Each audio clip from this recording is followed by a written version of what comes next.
अब फिर सरयू किनारे। श्यावर रामचंद्र की। देखिए, मर्यादा पुरुषोत्तम भगवान श्री राम के जीवन की कहानी से आज बच्चा बच्चा वाकिफ है। बचपन में या फिर लॉकडाउन में आपने रामायण तो जरूर देखी होगी।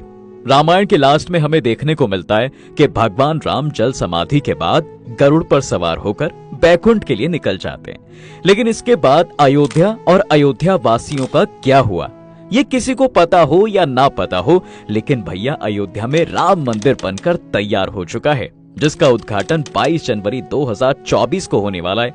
ये आपको जरूर पता होगा। अयोध्या में बने इस मंदिर की कहानी कहीं ना कहीं भगवान राम के बैकुंठ जाने के बाद से ही स्टार्ट हो जाती है। जी हाँ, सही सुना आपने।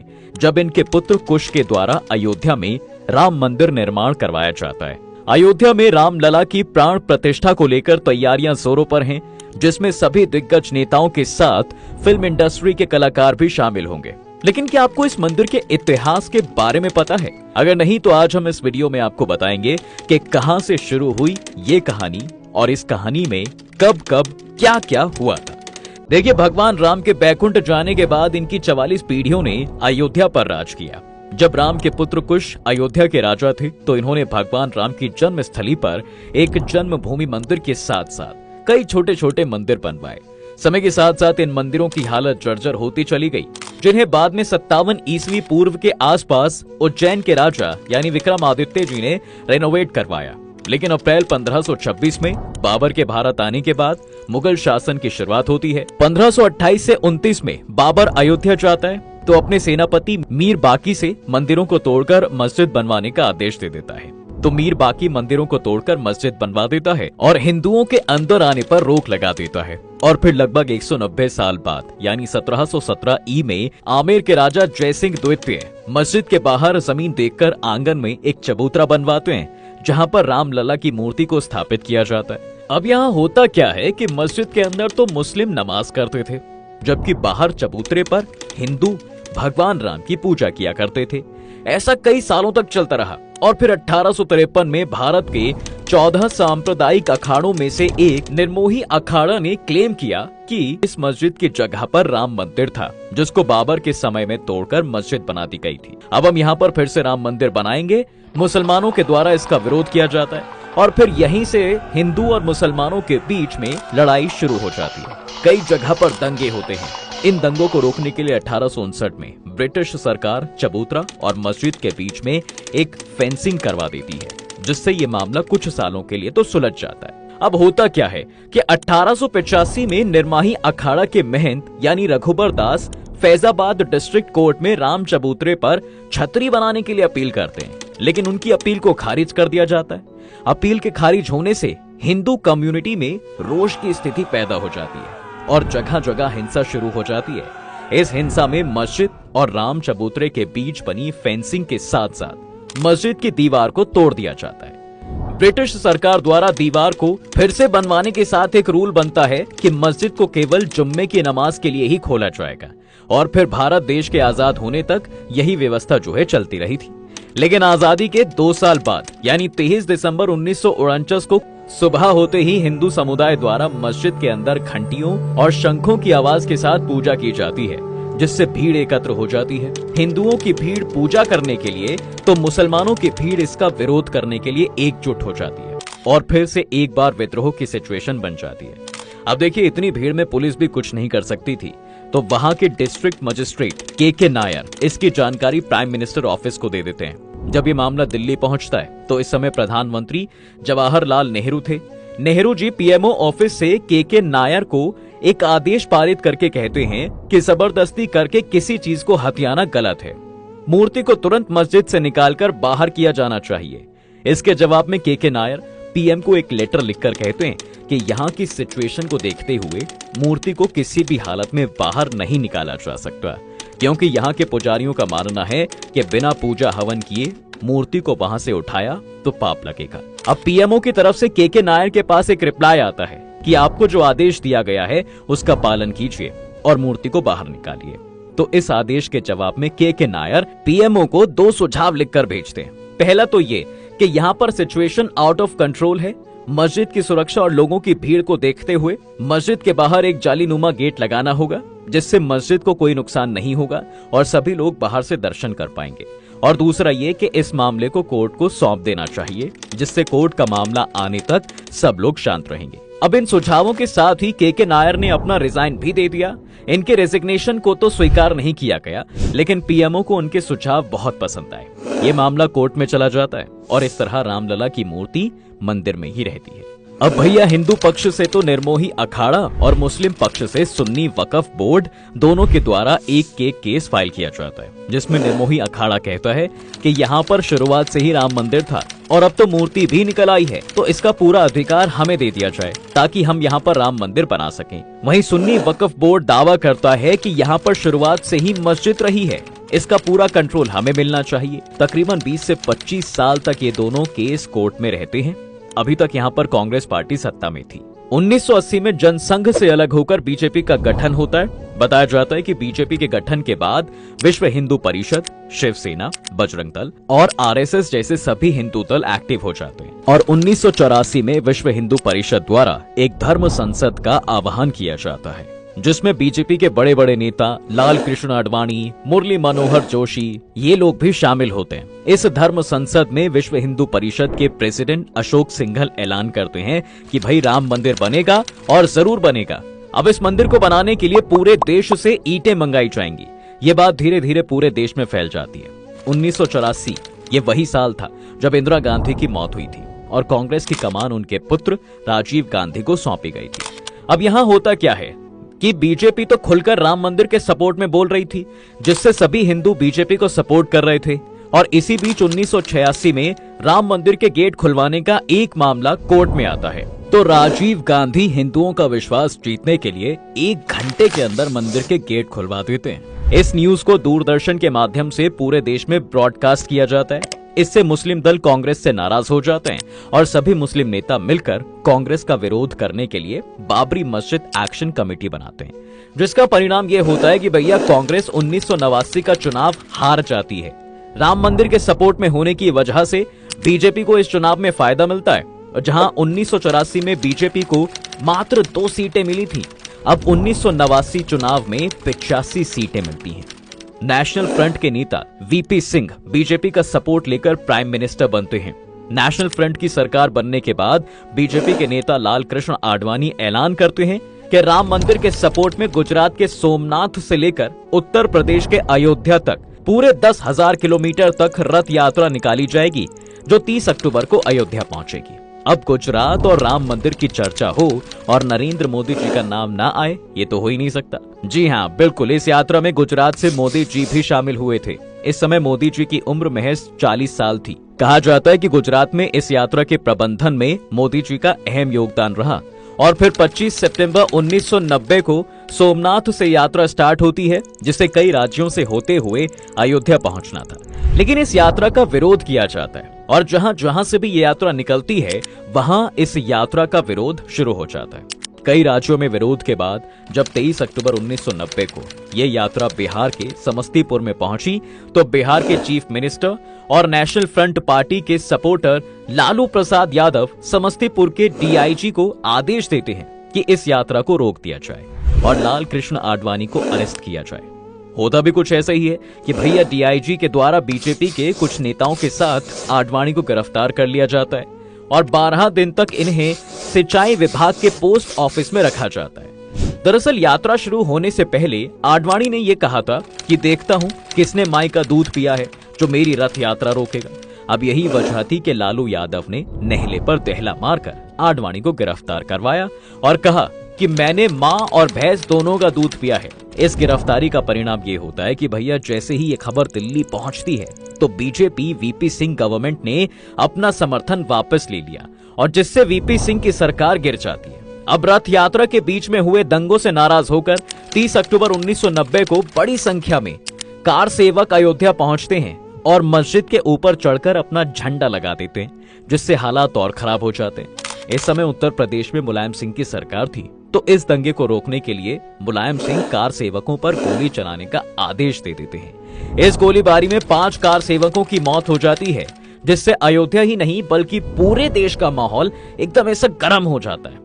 उमा भारती, अशोक सिंघल और स्वामी वामदेवी जैसे बड़े हिंदूवादी नेता अलग अलग दिशाओं से 5-5 हजार कार सेवकों के साथ गुस्से से भरे हुए हनुमानगढ़ी की ओर बढ़ते हैं। गुस्साई हुई भीड़ को देखकर पुलिस फायरिंग शुरू कर देती है, जिसमें कई कार सेवक मारे जाते हैं और फिर इनकी लाशों को रखकर विरोध प्रदर्शन किया जाता है और मुलायम सिंह यादव को मुल्ला मुलायम का टाइटल दे दिया जाता है।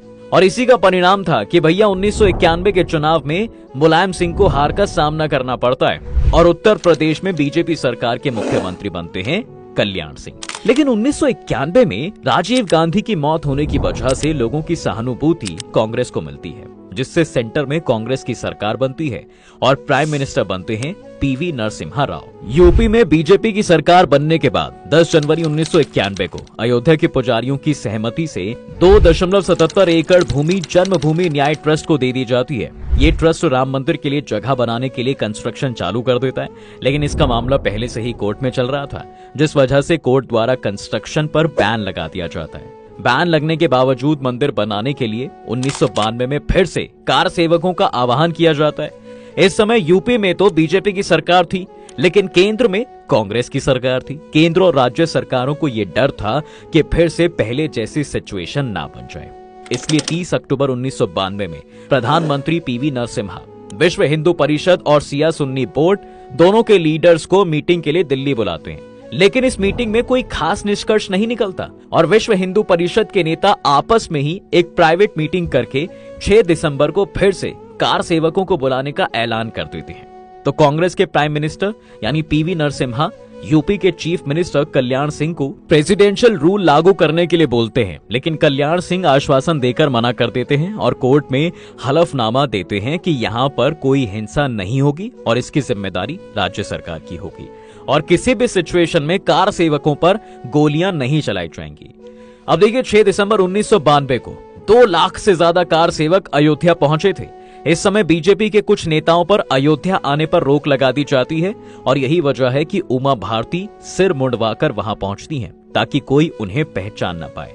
उमा भारती के अलावा अटल बिहारी वाजपेयी जी, अशोक सिंघल, लाल कृष्ण आडवाणी जैसे सभी बड़े नेता अयोध्या पहुंच जाते हैं और फिर ये भीड़ 5 बजे तक मस्जिद के तीनों गुंबद को तोड़कर मेन गुंबद की जगह पर एक छोटा सा मंदिर बनाकर रामलला की मूर्ति वहां पर रख देती है, जिस वजह से हिंदू और मुस्लिम लोगों के बीच दंगे होने शुरू हो जाते हैं और राज्य सरकार द्वारा की गई सारी व्यवस्थाएं फेल हो जाती हैं। हजारों की संख्या में लोगों की मौत होती है और सेंट्रल गवर्नमेंट द्वारा यूपी में प्रेसिडेंशियल रूल लागू कर दिया जाता है, जिसके बाद कल्याण सिंह मुख्यमंत्री पद से अपना इस्तीफा देते हैं। ये मुद्दा इंडिया तक ही सीमित नहीं रहता, बल्कि इसके विरोध में पाकिस्तान और बांग्लादेश में हिंदुओं की दुकानें जलाई जाती हैं, उन्हें लाठियों से मारा जाता है और कई हिंदू मंदिर तोड़ भी दिए जाते हैं। अब जब 2001 में बीजेपी पार्टी से अटल बिहारी वाजपेयी की सरकार बनती है, तो विश्व हिंदू परिषद द्वारा सेंट्रल गवर्नमेंट को बोला जाता है कि अयोध्या में राम मंदिर बनाने का काम शुरू करवाओ और अगर सरकार से नहीं हो रहा है तो हमें बता दो, फिर हम मंदिर बनवाएंगे। अब जब सरकार की तरफ से कोई प्रतिक्रिया नहीं मिलती तो भैया 15 अक्टूबर 2002 में विश्व हिंदू परिषद सैकड़ों कार्यकर्ताओं को बुलाकर मंदिर का निर्माण शुरू कर देती है। जब ये कार्यकर्ता अयोध्या से लौटकर जा रहे थे तो जैसे ही इनकी ट्रेन गोधरा पहुंचती है तो भड़के हुए लोगों द्वारा ट्रेन में आग लगा दी जाती है, जिसमें 58 लोगों की मौत हो जाती है और इसके बाद एक बार फिर से देश का माहौल गर्म हो जाता है, जिससे कोर्ट इस मामले में तेजी करने की कोशिश करती है और फिर ASI यानी आर्कियोलॉजी जर्नी ऑफ इंडिया को इस मंदिर के आसपास खुदाई करके रिलेटेड साक्ष्य निकालने के लिए बोला जाता है। तकरीबन 6 महीने की खुदाई के बाद ASI की रिपोर्ट आती है, जिसमें 10वीं और 12वीं सेंचुरी के हिंदू मंदिरों के अवशेष मिलते हैं, जिसके आधार पर 30 सितंबर 2010 को कोर्ट का फैसला आता है, जिसमें कोर्ट पहली बार ये मानती है कि यहाँ पर राम जन्मभूमि थी और इस भूमि को 3 भागों में बांट दिया जाता है। सीता रसोई और चबूतरा निर्मोही अखाड़ा को दिया जाता है, सेंटर एरिया राम भूमि न्यास को दिया जाता है और बाकी का एरिया सुन्नी वक्फ बोर्ड को दे दिया जाता है। लेकिन कोई भी पक्ष इस फैसले पर अग्री नहीं करता है और 2011 में ये मामला सुप्रीम कोर्ट के पास चला जाता है और लगभग फिर से 6 साल तक सुप्रीम कोर्ट में पेंडिंग रहने के बाद 2017 में इस केस की सुनवाई शुरू होती है और लगभग 2 साल के बाद यानी 9 नवंबर 2019 को 5 जजेस की एक बेंच के द्वारा एएसआई की रिपोर्ट के आधार पर तकरीबन 2.77 एकड़ जमीन राम जन्मभूमि ट्रस्ट को दे दी जाती है, लेकिन इसका मालिकाना हक केंद्र सरकार के पास ही रहेगा और उत्तर प्रदेश सरकार को आदेश दिया जाता है कि मुस्लिम पक्ष को इस जमीन से दूर किसी और जगह 5 एकड़ जमीन सुन्नी वक्फ बोर्ड को मस्जिद बनाने के लिए दी जाए। इस तरह सबसे लंबे चलने वाले इस मामले का फैसला किया जाता है।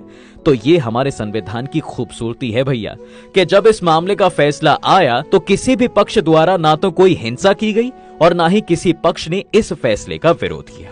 और फिर 5 अगस्त 2020 को प्रधानमंत्री नरेंद्र मोदी अयोध्या पहुंचकर मंदिर का शिलान्यास करते हैं, जिसके बाद मंदिर बनना शुरू हो जाता है। खैर, अब वो समय आ गया है कि जब अयोध्या में रामलला विराजमान होंगे और इसके लिए 22 जनवरी 2024 का समय निर्धारित किया गया है। रामलला की प्राण प्रतिष्ठा में शामिल होने के लिए प्रधानमंत्री मोदी सहित अरुण गोविल, अमिताभ बच्चन, अक्षय कुमार, अनुपम खेर, माधुरी दीक्षित, रजनीकांत जैसे कई कलाकारों को इनविटेशन भेजा गया है।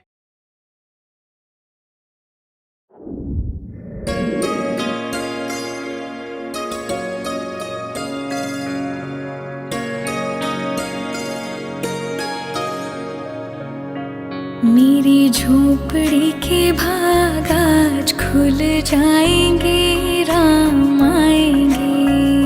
मेरी झोपड़ी के भाग आज खुल जाएंगे, राम आएंगे। राम आएंगे, आएंगे, राम आएंगे। राम आएंगे, आएंगे, राम आएंगे।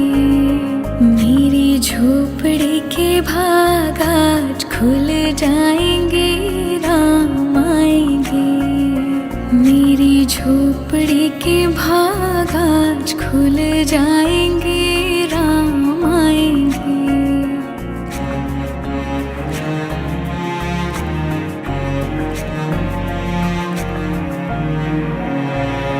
राम आएंगे तो अंगना सजाऊंगी, दीप जला के दिवाली मैं मनाऊंगी। राम आएंगे तो अंगना सजाऊंगी, दीप जला के दिवाली मैं मनाऊंगी। मेरे जन्मों के सारे पाप मिट जाएंगे, राम आएंगे। मेरी झोपड़ी के भाग आज खुल जाएंगे, राम आएंगे।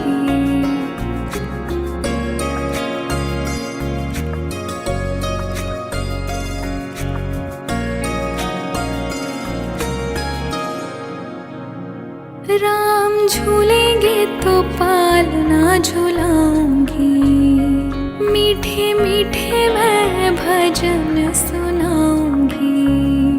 राम झूलेंगे तो पालना झुलाऊंगी, मीठे मीठे मैं भजन सुनाऊंगी। मेरी जिंदगी के सारे दुख मिट जाएंगे, राम आएंगे। मेरी झोपड़ी के भाग आज खुल जाएंगे, राम आएंगे।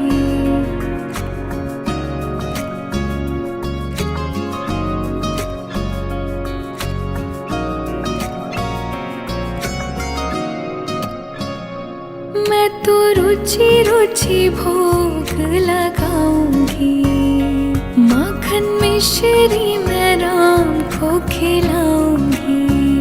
हो मैं तो रुचि रुचि भोग लगाऊंगी, माखन मिश्री मैं राम को खिलाऊंगी।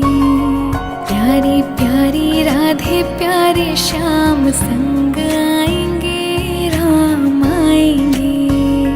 राम आएंगे, आएंगे, राम आएंगे। राम आएंगे, आएंगे, राम आएंगे। मेरी झोपड़ी के भाग आज खुल जाएंगे, राम आएंगे। मेरी झोपड़ी के भाग आज खुल जाएंगे, रामचरितमानस के अनुसार श्री राम की जन्मभूमि अयोध्या एक बेहद खूबसूरत शहर था। सिटी का लेआउट वेल प्लान्ड था। जगह जगह विशाल भवन, मंदिर और गार्डन्स थे। सरयू नदी के चलते पानी की कोई कमी नहीं थी। इकोनॉमी भी काफी स्ट्रॉन्ग थी। दूर दूर से आए ट्रेडर्स वहां दुकानें लगाते थे। बाजार हमेशा ग्राहकों से भरा रहता था। ये शहर आर्ट्स, क्राफ्ट और कल्चरल एक्टिविटीज का एक प्रोमिनेंट सेंटर था। कई विद्वान साधु संत भी यहाँ बसते थे, जिस कारण एजुकेशन और स्पिरिचुअलिटी का यहाँ से एक स्ट्रॉन्ग कनेक्शन था। अयोध्या उस समय सच में वर्ल्ड की one of the greatest city थी। लेकिन क्या आप बिलीव करोगे कि आज हजारों साल बाद हजारों करोड़ों रुपए लगा के अयोध्या को उसकी खोई हुई ग्लोरी लौटाई जा रही है। उसे एक वर्ल्ड क्लास सिटी में ट्रांसफॉर्म किया जा रहा है। अयोध्या के इसी मैजिकल ट्रांसफॉर्मेशन को आइए जानते हैं इस वीडियो में। तो चलते हैं अयोध्या धर्म नगरी की यात्रा।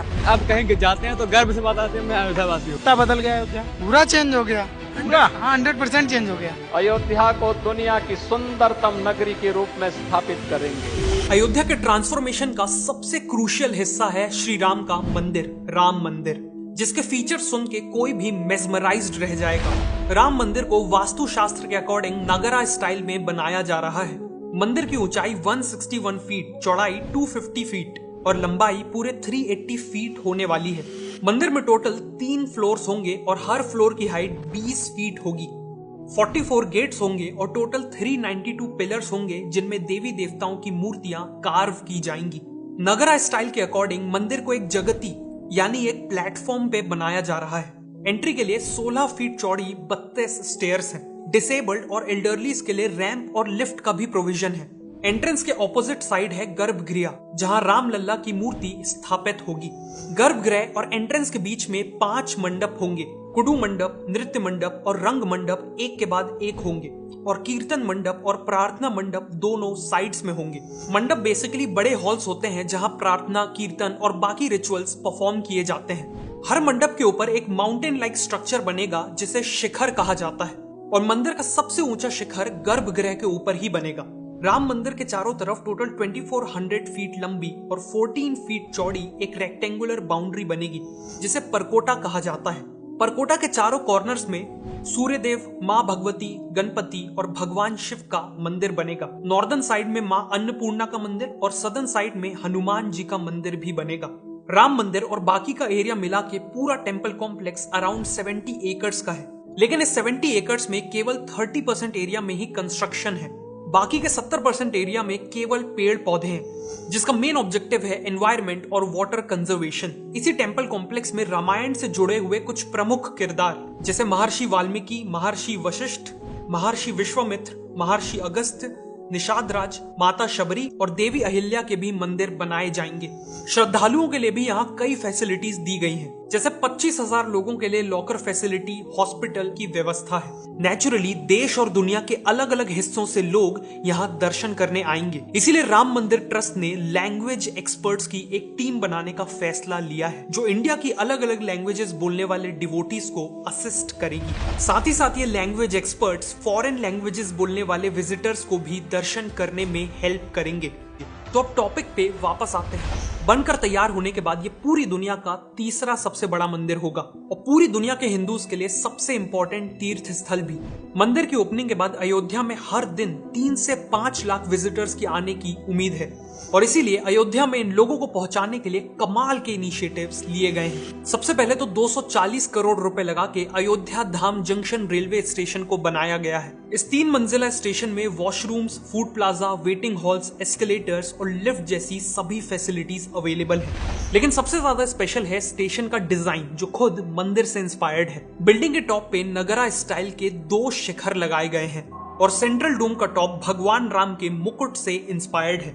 30 दिसंबर को इसी स्टेशन से 2 नई अमृत भारत ट्रेन और 6 नई वंदे भारत ट्रेन भी लॉन्च की गई थी। कुल मिला के अयोध्या धाम रेलवे स्टेशन किसी एयरपोर्ट से कम नहीं है। अब एयरपोर्ट का जिक्र आ ही गया है तो बात करते हैं अयोध्या के ब्रांड न्यू इंटरनेशनल एयरपोर्ट की। रेलवे स्टेशन की ही तरह एयरपोर्ट का डिजाइन भी राम मंदिर से इंस्पायर्ड है। एयरपोर्ट का नाम रामचरितमानस के क्रिएटर के नाम पे महर्षि वाल्मीकि इंटरनेशनल एयरपोर्ट रखा गया है। ये एयरपोर्ट बाहर से तो ट्रेडिशनल दिखता है, लेकिन अंदर से उतना ही मॉडर्न है। एयरपोर्ट प्रीमाइसेस में fountain, rain water harvesting, solar power plant और वाटर और सीवेज ट्रीटमेंट प्लांट जैसे मॉडर्न फीचर्स हैं। इन्हीं फीचर्स के कारण इस एयरपोर्ट को ग्रिया 5 star rating for environmental sustainability मिली है। एयरपोर्ट की खास बात यह है कि इसके इंटीरियर में लोकल आर्ट और पेंटिंग्स के थ्रू श्री राम की लाइफ को दिखाया गया है। बेसिकली यहाँ लैंड होते ही लोगों को एहसास हो जाएगा कि वो श्री राम की नगरी में पधार चुके हैं। एयरपोर्ट का एम है हर साल 10 लाख पैसेंजर्स को केटर करना और यहाँ ऑपरेशंस ऑलरेडी स्टार्ट हो चुके हैं। रोड इंफ्रास्ट्रक्चर पे भी तेजी से काम हो रहा है। अयोध्या की नेशनल लेवल कनेक्टिविटी को इम्प्रूव करने के लिए अयोध्या जगदीशपुर NH 330 हाईवे और अयोध्या अकबरपुर बसखरी 4 लेन हाईवे बनाया जा रहा है। करीब 4000 करोड़ रुपए लगा के अयोध्या के चारों ओर 70 किलोमीटर लंबी रिंग रोड बनाई जा रही है और अयोध्या के अंदर राम मंदिर तक कनेक्टिविटी को बढ़ाने के लिए राम पथ, लक्ष्मण पथ, धर्म पथ, भक्ति पथ, श्रद्धा पथ और भ्रमण पथ बनाए जा रहे हैं। 400 करोड़ के बजट के साथ एक वर्ल्ड क्लास बस स्टेशन भी बनाया जा रहा है और यूपी के कई डिस्ट्रिक्ट्स इंक्लूडिंग अयोध्या में इलेक्ट्रिक बसेस इंट्रोड्यूस की जाने वाली है। रेलवेज, एयरवेज और रोडवेज के बाद अब बात करते हैं वाटरवेज की। इन सब के अलावा आप अयोध्या तक पानी के रास्ते से भी पहुंच सकते हैं। 22 जनवरी को पीएम मोदी अयोध्या में यूपी की पहली और इंडिया की सेकेंड वाटर मेट्रो लॉन्च करने वाले हैं। ओपनिंग के बाद 2 water metros Ayodhya to Varanasi operate करेंगी। इन एयर कंडीशन वाटर मेट्रोज में एक बार में 50 लोग ट्रैवल कर पाएंगे। इन वाटर मेट्रोज का ऑब्जेक्टिव है लोगों को एक बहुत ही यूनिक ट्रैवल एक्सपीरियंस काफी अफोर्डेबल प्राइस में देना। इन सभी इनिशिएटिव से लोगों का अयोध्या तक आना और अयोध्या में कम्यूट करना काफी आसान हो जाएगा। लेकिन एक प्रॉब्लम है, ये सभी लोग अयोध्या में आखिर रहेंगे कहाँ? उसके लिए अयोध्या में जगह जगह टेंट सिटीज बनाई जा रही हैं। कुछ टेंट सिटीज का ऑब्जेक्टिव है एक साथ हजारों लोगों को एकोमोडेट करना काफी अफोर्डेबल प्राइसेस में, तो वहीं कुछ टेंट सिटीज लोगों को एक लग्जरी एक्सपीरियंस देने के लिए सेटअप की गई हैं। टेंट सिटीज के साथ साथ यूपी गवर्नमेंट का अयोध्या में करीब 25,000 होटल रूम्स ऐड करने का भी प्लान है। होटल कंस्ट्रक्शन के लिए हजारों एकड़ की लैंड के ऑक्शंस किए जा चुके हैं और अफोर्डेबल से लेकर 5 स्टार होटल चेन्स तक अयोध्या के टूरिस्ट बूम को देखते हुए यहाँ होटल बनाना चालू कर चुके हैं। जैसे केवल ओयो ही अयोध्या में 1000 होटल रूम्स ऐड करना चाहता है। ताज ग्रुप ने 2 होटल्स के लिए एग्रीमेंट साइन कर लिए हैं। मैरियट इंटरनेशनल, सरोवर होटल्स और व्यंधम ग्रुप ने भी अयोध्या में होटल कंस्ट्रक्शन स्टार्ट कर दिया है और रेडिसन ने तो ऑलरेडी अपना पार्क इन होटल खोल लिया है। फाइनली बजट ट्रैवलर्स के लिए धर्मशालास, होम स्टेज और गेस्ट हाउसेस भी अवेलेबल किए जाएंगे। लेकिन ये सारे डेवलपमेंट प्रोजेक्ट्स तो केवल शुरुआत है। गवर्नमेंट का विजन है अयोध्या को एक ग्लोबल स्पिरिचुअल कैपिटल बनाना, इंडिया के कल्चर और ट्रेडिशंस को लोगों के सामने ब्यूटीफुली प्रेजेंट करना और इसकी शुरुआत अयोध्या में एंट्री करते ही हो जाएगी।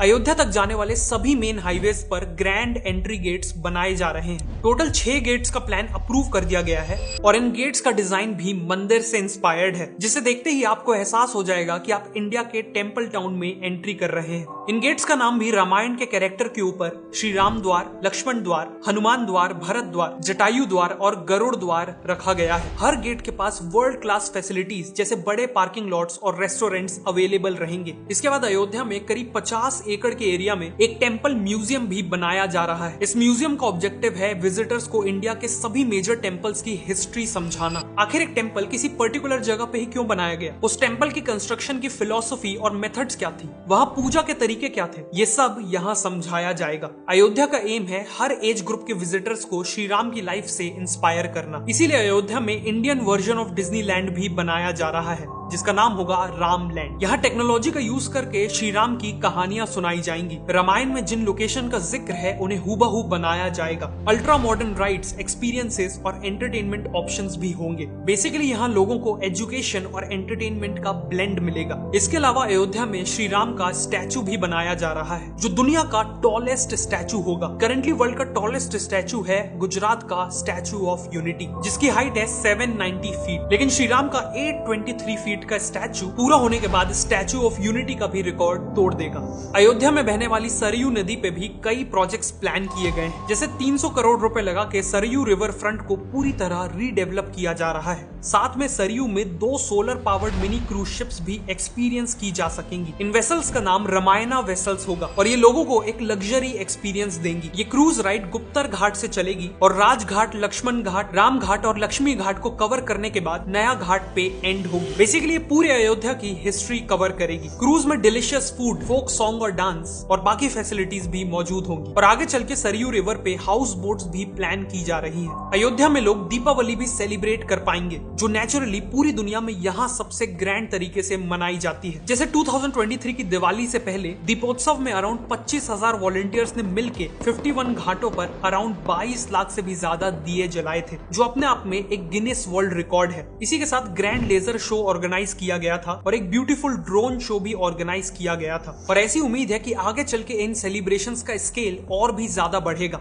अयोध्या को एक स्पेशल एक्सपीरियंस बनाने के लिए इन सभी बड़े प्रोजेक्ट्स के साथ साथ छोटी छोटी डिटेल्स पे भी फोकस किया जा रहा है। मंदिर तक पहुंचने वाले जो मेन रूट्स है वहां फसाड कंट्रोल गाइडलाइंस लाई गई हैं, ताकि वहां की बिल्डिंग्स मंदिर की थीम को फॉलो करें। बिल्डिंग्स में एक जैसा येलो कलर किया गया है और दुकानों के शटर्स में स्वास्तिक और त्रिपुंड जैसे सिंबल्स पेंट किए गए हैं। फ्लाईओवर और बिल्डिंग वॉल्स में भी रामायण से इंस्पायर्ड पेंटिंग्स बनाई जा रही हैं। साथ में थीमेटिक स्ट्रीट लाइटिंग और स्कल्पचर्स के थ्रू भी अयोध्या को एक ट्रेडिशनल लुक देने की पूरी कोशिश की गई है। अयोध्या के ये सभी प्रोजेक्ट्स इंडिया के एंशिएंट कल्चर्स और ट्रेडिशंस को रीग्लोरीफाई करेंगे, लेकिन ट्रेडिशंस के साथ साथ ये भी ध्यान रखा जा रहा है कि अयोध्या एक मॉडर्न सिटी बने, जिसे अयोध्या यूपी की पहली सोलर सिटी बनने जा रही है। और इसके पीछे भी एक गहरा कारण है। भगवान राम को सूर्यवंशी माना जाता है, मतलब वो सन की डायनेस्टी को बिलोंग करते हैं। उसके अकॉर्डिंग अयोध्या सूर्यवंश का कैपिटल हुआ। इसी के चलते यूपी गवर्नमेंट का विजन है कि अयोध्या में सारी इलेक्ट्रिसिटी सूर्य से ही आनी चाहिए और इसीलिए अयोध्या को एक सोलर सिटी में कन्वर्ट किया जा रहा है। इस इनिशिएटिव में सोलर पावर का यूज करके heritage sites, 80+ government buildings, schools, public transport का कुछ हिस्सा,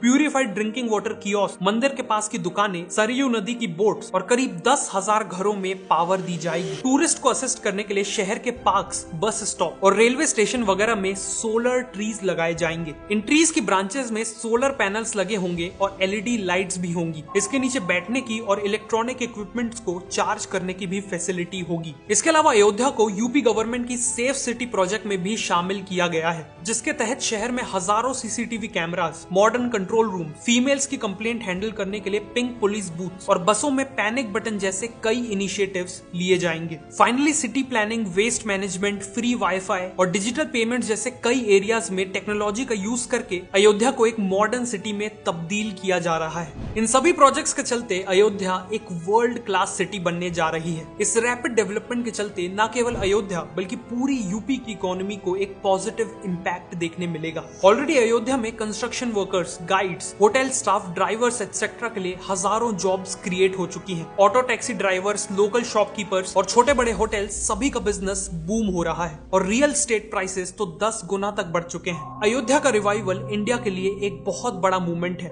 एक प्राउड मूवमेंट है। लेकिन अयोध्या की सिग्निफिकेंस केवल इंडिया तक सीमित नहीं रहने वाली। जब अयोध्या की हर गली, चौराहा, बिल्डिंग्स, म्यूजियम्स और बाकी सभी चीजें इंडिया के एंशिएंट कल्चर्स और ट्रेडिशंस की कहानी सुनाएंगी और इस तरह सुनाएगी कि पूरी दुनिया के लोग वहां खींचे चले आए, तो नेचुरल है कि पूरी दुनिया को इंडिया के कल्चर के बारे में पता चलेगा। और जब पूरी दुनिया इंडिया के महान कल्चर को पहचानेगी तो उनके मन में इंडिया के लिए रिस्पेक्ट कई गुना बढ़ जाएगी, जिससे अल्टीमेटली वर्ल्ड ओवर इंडिया की सॉफ्ट पावर में एक्सपोनेंशियल ग्रोथ दिखेगी।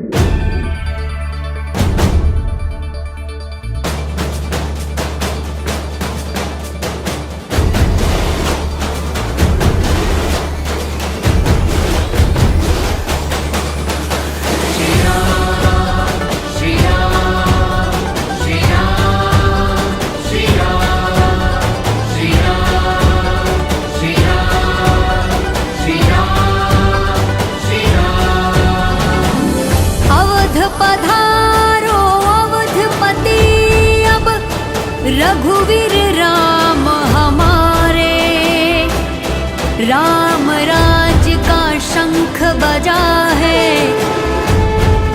अब फिर सरयू किनारे। श्यावर रामचंद्र की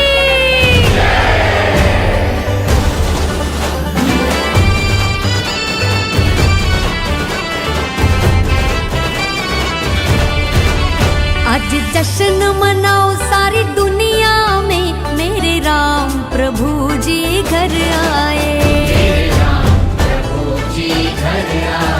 आज फूल बिछाओ सारी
पधारे राम, अयोध्या में उत्सव आयो।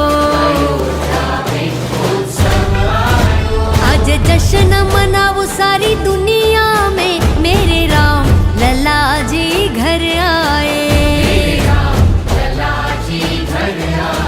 मेरे राम प्रभु जी घर आए।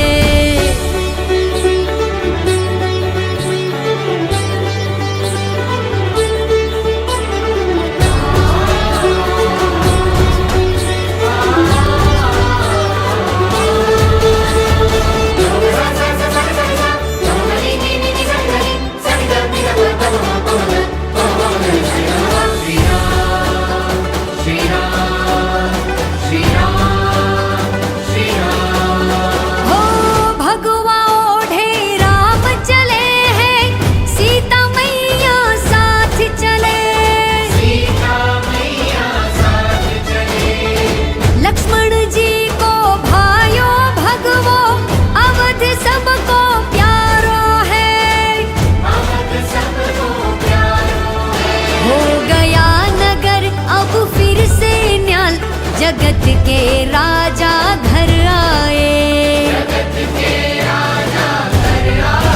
आज जश्न मनाओ सारी दुनिया में, मेरे राम प्रभु जी घर आए।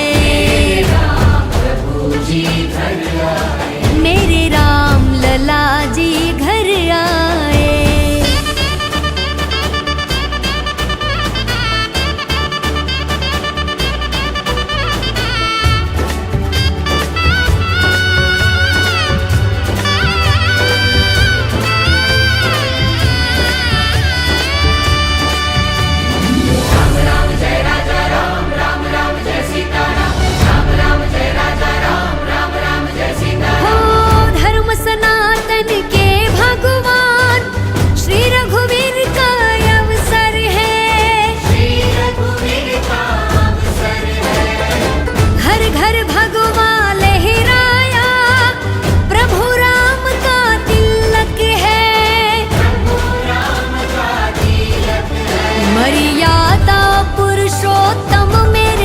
दशरथ नंदन आज घर आए। आज जश्न मनाओ सारी दुनिया में, मेरे राम प्रभु जी घर आए।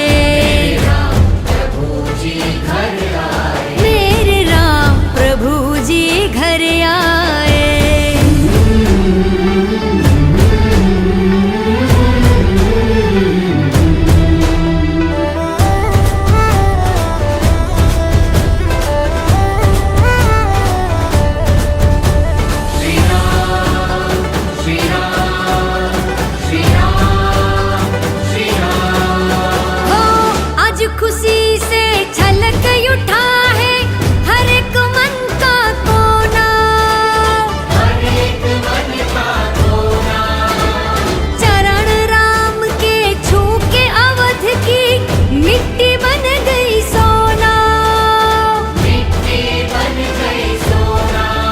अब सजेगा फिर खाली दरबार, हम हिंदुओं के प्राण आए।